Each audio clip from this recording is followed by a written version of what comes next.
Good day, researchers! Today we will be talking about our new topic and research, practical research 2. The last time that we have our research hypothesis. At this time around, let's try to formulate our review of related literature. And that we will talk about also the common mistakes of the researcher, how they formulate the research, their review of related literature.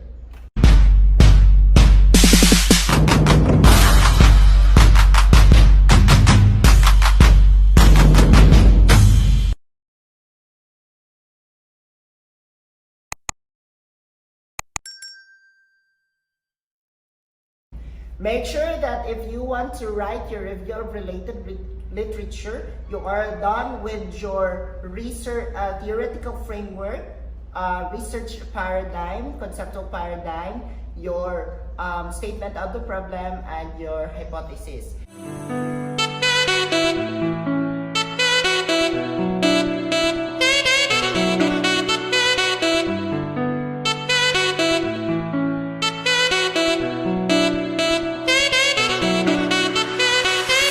Pattern number 1. You have to write your review of related literature starting on the independent variable. For example, your independent variable is multimedia instruction, then you have to write your review of related literature talking about multimedia instruction.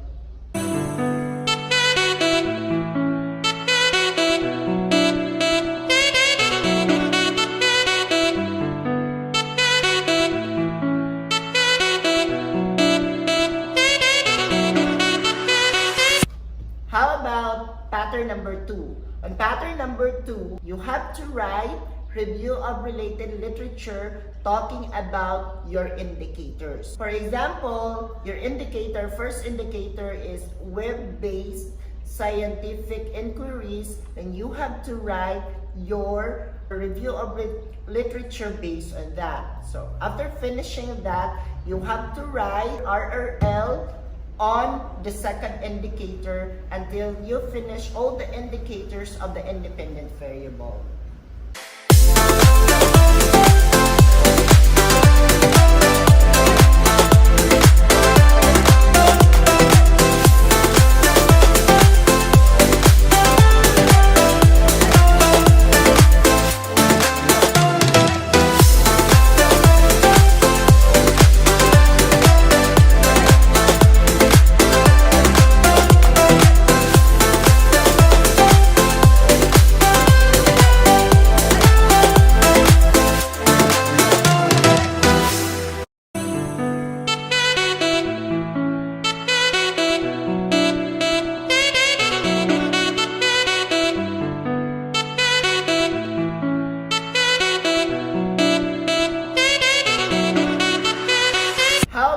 Pattern number 3.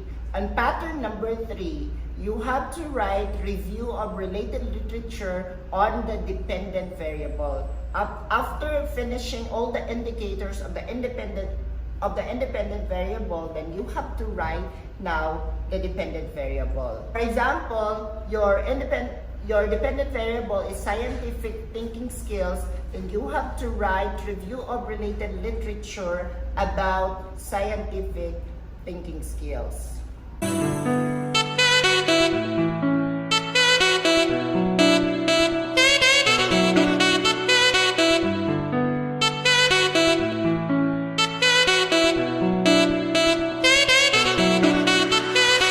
How about pattern number 4? On pattern number 4, you have to write review of related literature based on the indicators of the dependent variable. For example, your first indicator of the dependent variable is problem-solving skills.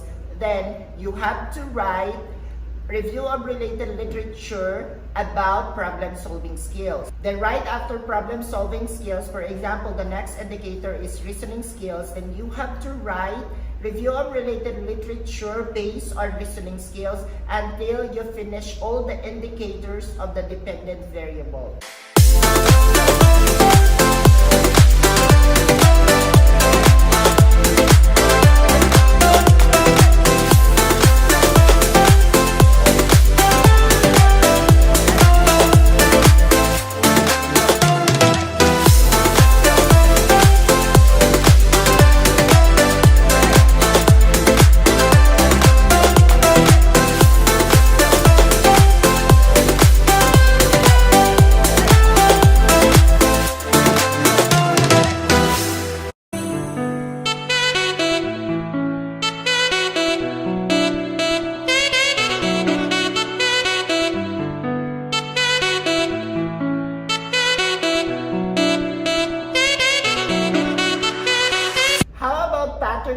5. On pattern number 5, we will talk about correlation between measures. So what is correlation between measures? Correlation between measures are review of related literature talking about your independent and dependent variable, about the relationship between your independent and dependent variable.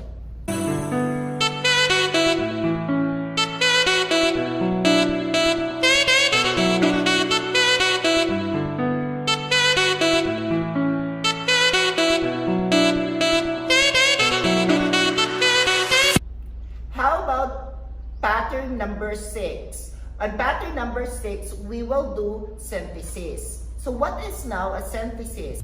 It is somewhat a summary of what you have on your independent variable, indicators of your independent variable, your dependent variable, and the indicators of your independent variable.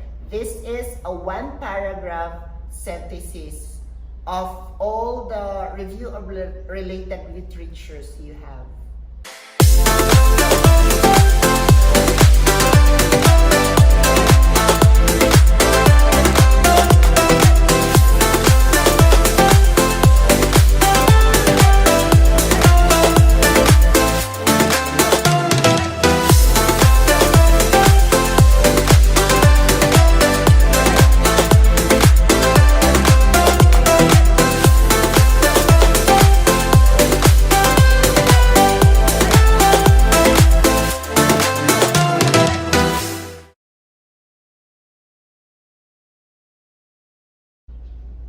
One of the common mistakes of researchers in the review of related literature is that copying review of related literatures from other researchers, then pasting it on your research.